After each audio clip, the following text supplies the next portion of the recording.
SASDOவின் பிரதான செய்திகள். முதலில் தலைப்புச் செய்திகள். பெருந்தோட்ட தொழிலாளர்களுக்கு 1700 ரூபாய் சம்பளம் உறுதி. வெளியான அதிரடி அறிவிப்பு. கட்டுப்பணம் செலுத்தின தமிழ் பொது வேட்பாளர் அரியநேந்திர. குழந்தையை தவிர்க்க விட்டு இளம் தம்பதியினர் உயிரிழப்பு, அதிர்ச்சியில் அயலவர்கள். தனியார் ஊழியர்களுக்கான சம்பள அதிகரிப்பு, வெளியான மகிழ்ச்சி தகவல். பிரித்தானியாவில் கலவரம், எலான் மார்க்ஸின் சர்ச்சைக்குரிய பதிவு. தொடர்பன விரிவான செய்திகள். தாயக செய்திகள். பெருந்தோட்ட தொழிலாளர்களுக்கான நாளாந்த சம்பளமாக 1700 ரூபாயை வழங்கும் தீர்மானம் சம்பள நிர்ணய சபையில் நிறைவேற்றப்பட்டுள்ளது. சம்பள அதிகரிப்பு தொடர்பில் சம்பள நிர்ணய சபையின் வாக்கெடுப்பு ஒன்று நடத்தப்பட்டுள்ளது. இந்த வாக்கெடுப்பில் சம்பள அதிகரிப்புக்கு ஆதரவாக 14 பேரும், எதிராக 3 பெருந்தோட்ட நிறுவனங்களும் வாக்களித்துள்ளதாக நீர்வளங்கள் மற்றும் தோட்ட உட்கட்டமைப்பு வசதிகள் அமைச்சர் ஜீவன் தொண்டமான் தெரிவித்துள்ளார். இதன்படி பெருந்தோட்ட தொழிலாளர்களுக்கான நாளாந்த அடிப்படை சம்பளமாக 1350 ரூபாயும், வருகை ஊக்குவிப்பு விசேட கொடுப்பனவாக 350 ரூபாயும் வழங்க இணக்கம் எட்டப்பட்டுள்ளதாக அவர் கூறுகின்றார். இதேவேளை சம்பள விடயம் உயர் நீதிமன்றத்துக்கு எடுத்துச் செல்லப்பட்ட நிலையில் நீதிமன்றத்தினால் குறிப்பிடப்பட்ட தவறுகளை திருத்தியமைத்து 1700 ரூபாய் சம்பள உயர்வை பெற்றுத்தர முழு ஒத்துழைப்பு வழங்கிய ஜனாதிபதி ரணில் விக்ரமசிங்க, முன்னாள் அமைச்சர் மனுச நாணயக்கார் ஆகியோருக்கு கிழக்கு மாகாண ஆளுநரும் இலங்கை தொழிலாளர் காங்கிரசின் தலைவருமான செந்தில் தொண்டமான் நன்றி தெரிவித்துள்ளார்.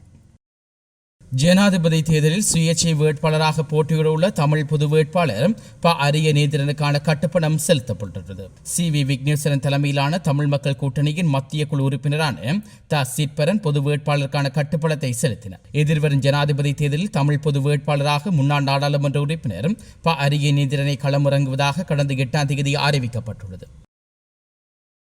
காலி அம்பலாங்குடை படைகுள பிரதேசத்தில் இளம் தம்பதியினர் தவறான முடிவெடுத்து உயிர் மாய்த்து கொண்டுள்ளதாக போலீசார் தெரிவித்துள்ளனர். சம்பவத்தில் 28 வயதுடைய பெண்ணும் 29 வயதுடைய நபருமே உயிரிழந்துள்ளார்கள். உயிரிழந்த தம்பதியின் குழந்தையின் அழுகுரலை கேட்ட அயலவர்கள் குறித்த வீட்டுக்கு சென்று பார்த்தபோது தம்பதியினர் உயிரிழந்திருப்பதை கண்டுள்ளார்கள். இதனையடுத்து அயல் வீட்டுக்காரர்கள் போலீசாருக்கு தகவல் வழங்கிய நிலையில் அங்கு சென்ற போலீசார் விசாரணைகளை ஆரம்பித்துள்ளனர். இந்நிலையில் தம்பதிகளின் உயிரிழப்புக்கான காரணம் இன்னும் வெளியாகாத நிலையில் குழந்தையை தவிக்க விட்டு இளம் தம்பதியினர் உயிரிழந்த சம்பவம் பெரும் அதிர்ச்சியை ஏற்படுத்தியுள்ளது. யாழ்ப்பாணத்தில் தனிமையில் வசித்த மூதாட்டியொருவர் சந்தேகத்துக்கிடமான முறையில் உயிரிழந்துள்ள நிலையில் அயல் வீட்டு இளைஞர் சந்தேகத்தில் கைது செய்யப்பட்டுள்ளதாக தெரிவிக்கப்படுகிறது. சம்பவத்தில் மீசாலை வடக்கு பகுதியைச் சேர்ந்த நடேசபிள்ளை சரஸ்வதி அம்பாள் என்பவரே உயிரிழந்துள்ளார். மூதாட்டி சந்தேகத்துக்கிடமான முறையில் உயிரிழந்த நிலையில் சடலமாக மீட்கப்பட்டுள்ளார். சம்பவம் தொடர்பில் விசாரணைகளை முன்னெடுத்த கொடிகாம போலீசார் மூதாட்டியின் வீட்டுக்கு அருகில் வசித்து வந்த இளைஞரை கைது செய்து விசாரணைகளை முன்னெடுத்துள்ளார்கள். பிரபல தொழிலதிபர் எலான் மார்க்ஸ் பிரித்தானியாவில் நடந்து வரும் கலவரம் குறித்து தனது எக்ஸ் தளத்தில் சர்ச்சைக்குரிய பதிவு ஒன்றை பதிவிட்டுள்ளார். உலகச் செய்திகள். பிரபல தொழிலதிபர் எலான் மார்க்ஸ் பிரித்தானியாவில் நடந்து வரும் கலவரம் குறித்து தனது எக்ஸ் தளத்தில் சர்ச்சைக்குரிய பதிவொன்றை பதிவிட்டுள்ளார். குறித்த பதிவில் அவர் பிரித்தானியாவில் 2030ஆம் ஆண்டு நீங்கள் ஒரு மீன் பதிவிடுவதற்காக தூக்கிலிடப்படலாம் என்று கூறியுள்ளார். பிரித்தானியாவில் 1 மாத கால தொழில் கட்சி ஆட்சியின் பின்னர் கட்சிக்குள் சிக்கல் தரும் வகையில் இப்போது மிக பெரும் வன்முறை போராட்டங்கள் வெடித்துள்ளன. பல நகரங்களில் கலவரங்கள் வெடித்ததால் அமைதியின்மை நிலவி வருகிறது. இந்நிலையில் நிகழ்நிலை வழியாக விரைப்பினை தூண்டியதாக கைது செய்யப்பட்டு ஜோர்டான் பால்லர் என்ற நபர் சிறைப்படுத்தப்பட்டுள்ளார்.